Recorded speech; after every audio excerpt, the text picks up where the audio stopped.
Welcome back to Life in Stories, where ordinary days take unexpected turns. If you enjoy stories that slowly pull you in, make sure to stay until the end. My name is Noah. I'm 27 years old, working as a systems analyst at a mid-sized IT firm just outside the city. My life has always been fairly structured. Early mornings, long hours in front of screens, quiet evenings. Nothing dramatic. Nothing risky. At least, that's how it was before that afternoon. I met Lucas during our university years. We bonded over group projects, late-night study sessions, and a shared sense of ambition. Even after graduation, we stayed close. I spent a lot of time at his family home over the years, enough for it to feel familiar, almost comfortable. And that's where Elena, his mother, comes into the story. Elena had a way of making people feel seen. She wasn't loud or overbearing, just naturally engaging.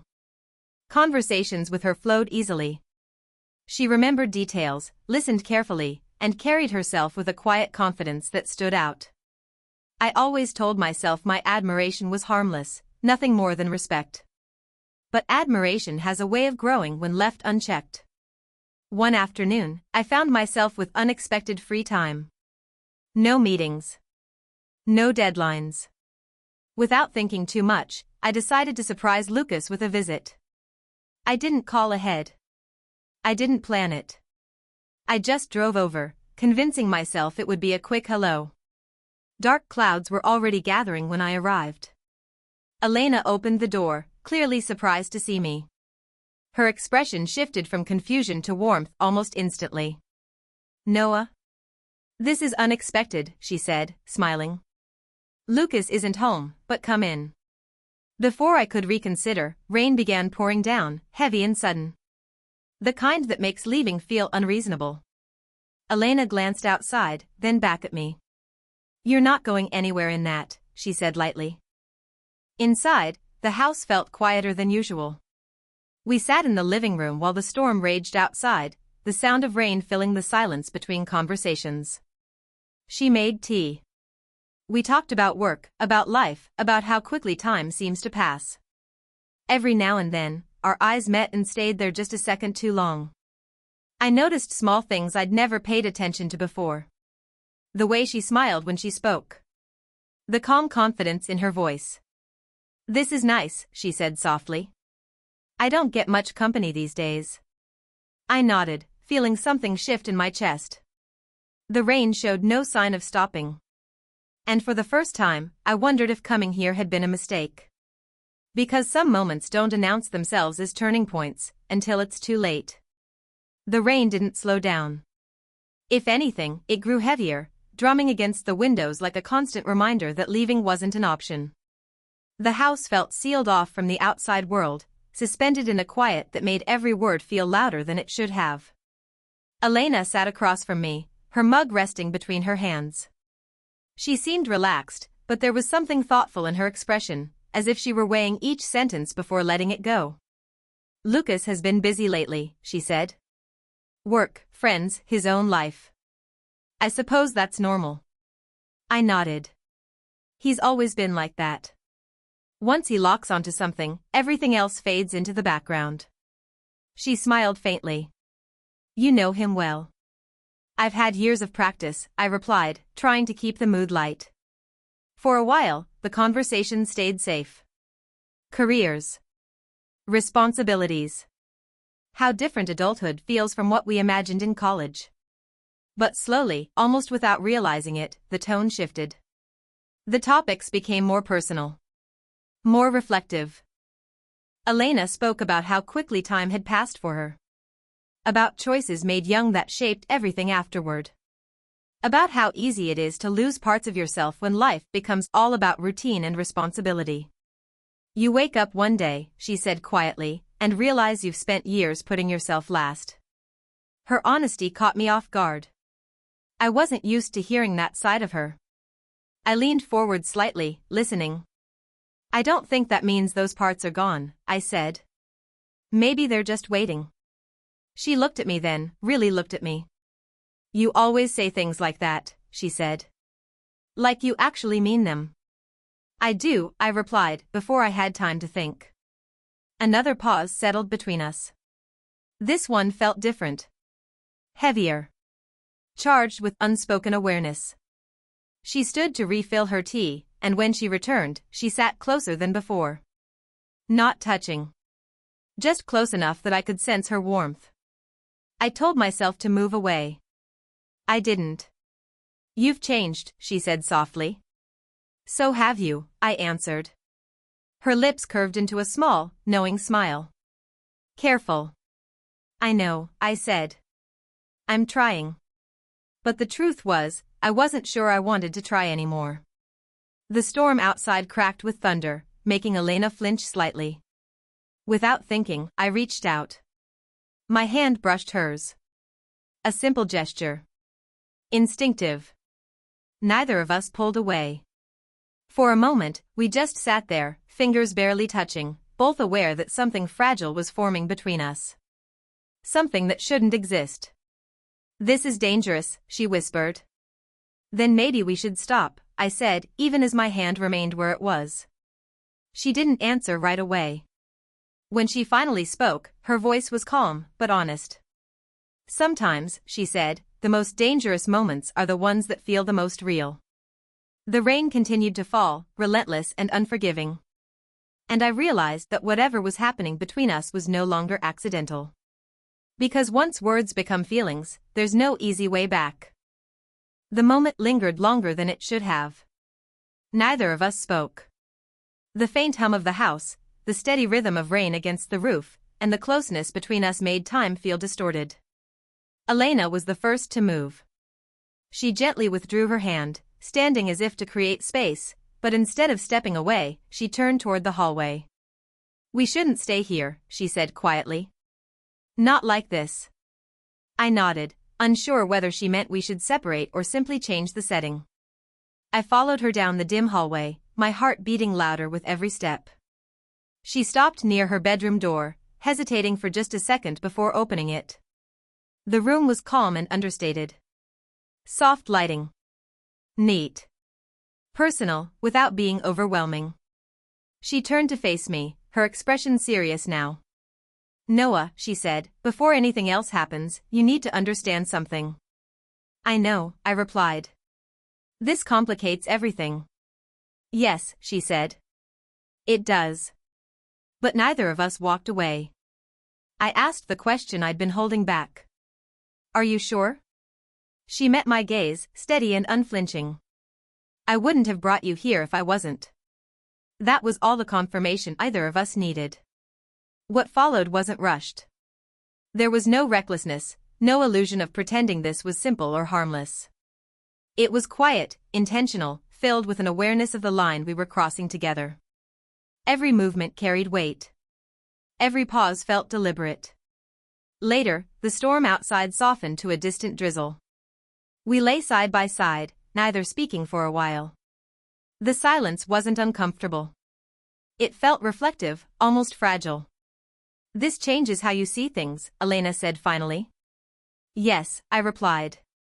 It does. She turned toward me, her expression thoughtful. Whatever happens next, I don't want regret to be part of it. Neither do I said. For a brief moment, it felt as though the world had narrowed to just the two of us. No expectations. No consequences. Just the aftermath of a decision already made. Then, without warning, the sharp sound of the doorbell cut through the quiet. We both froze. Elena sat up instantly, her composure cracking for the first time. That's Lucas, she whispered. My stomach dropped. Reality rushed back all at once, cold and unforgiving. The doorbell rang again, more insistent this time. We have to move, she said, already reaching for her robe. Now. Panic took over. Clothes were gathered quickly, movements rushed and uncoordinated. There was no time to think, only to react. Hide, she whispered, glancing toward the closet. Please. I didn't hesitate. I stepped inside, the door closing softly behind me. Darkness surrounded me as my heart pounded in my chest. From the other side, I heard Lucas's voice echo through the house. Mom? Are you home? I pressed myself against the wall, barely breathing. In that moment, I understood something clearly for the first time. Whatever we had started that night wasn't going to stay hidden for long. Because secrets have a way of demanding their price. The closet felt unbearably small. Every sound outside seemed amplified, each footstep echoing through my chest. I focused on slowing my breathing, hoping my pulse wouldn't give me away. From behind the door, I heard Elena greet Lucas. Her voice was calm, controlled, almost effortless. If I hadn't known what had happened minutes earlier, I would have believed everything was completely normal. I thought you'd be out later, she said. Plans changed, Lucas replied. The storm messed things up.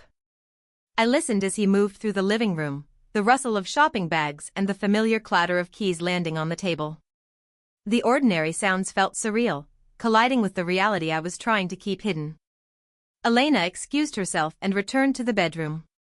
She opened the closet just enough to whisper, "Get dressed." Slowly. I nodded, pulling myself together. My hands trembled slightly as I adjusted my clothes, forcing my expression back into something neutral. When I stepped out, she studied me for a moment, making sure nothing looked out of place. "He doesn't suspect anything," she said quietly. "Just act normal." Normal. The word felt impossible. We walked back into the living room together. Lucas looked up and grinned when he saw me. "Noah? I didn't know you were here," he said. "I was starting to think you'd vanished." "Storm trapped me," I replied with a half-smile. "Figured I'd wait it out." He laughed. "That's fair. Bad timing, though. I brought snacks, thought we could hang out." The three of us sat together, talking the way we always had. Work complaints. Random stories. Plans that might never happen. On the surface, everything looked the same. But beneath it all, the air felt tight. Every time Elena spoke, I noticed the smallest changes in her tone. Every time our eyes met, there was a silent acknowledgement neither of us could afford to express. Lucas remained completely unaware, joking and laughing, comfortable in his assumptions. At one point, he turned to his mother. "You seem tired." "Long day," she replied smoothly. I admired how steady she was, even as my thoughts raced. Eventually, the storm faded into a light drizzle. Lucas checked the time and stretched. "I'm heading out later," he said. "But you're welcome to stay a bit longer, Noah." I nodded, unsure whether staying or leaving felt worse. When the evening finally wound down and I prepared to go, Elena walked me to the door. Lucas stepped away to grab something from his room, leaving us alone for just a moment. Her voice was barely above a whisper. "We'll talk soon." I met her eyes, understanding the weight behind the words. "Yes," I said. "We will." Outside, the rain had stopped. The air felt cleaner, lighter. But as I drove away, one truth stayed with me. Nothing about what happened was over. It was only waiting. Because pretending is easy, until the truth decides otherwise. The days that followed felt heavier than the night itself. At work, I stared at lines of code without seeing them. Conversations blurred together. Every quiet moment gave my thoughts room to wander back to that house, that storm, and everything we had left unsaid. Elena didn't message me right away. Neither did I.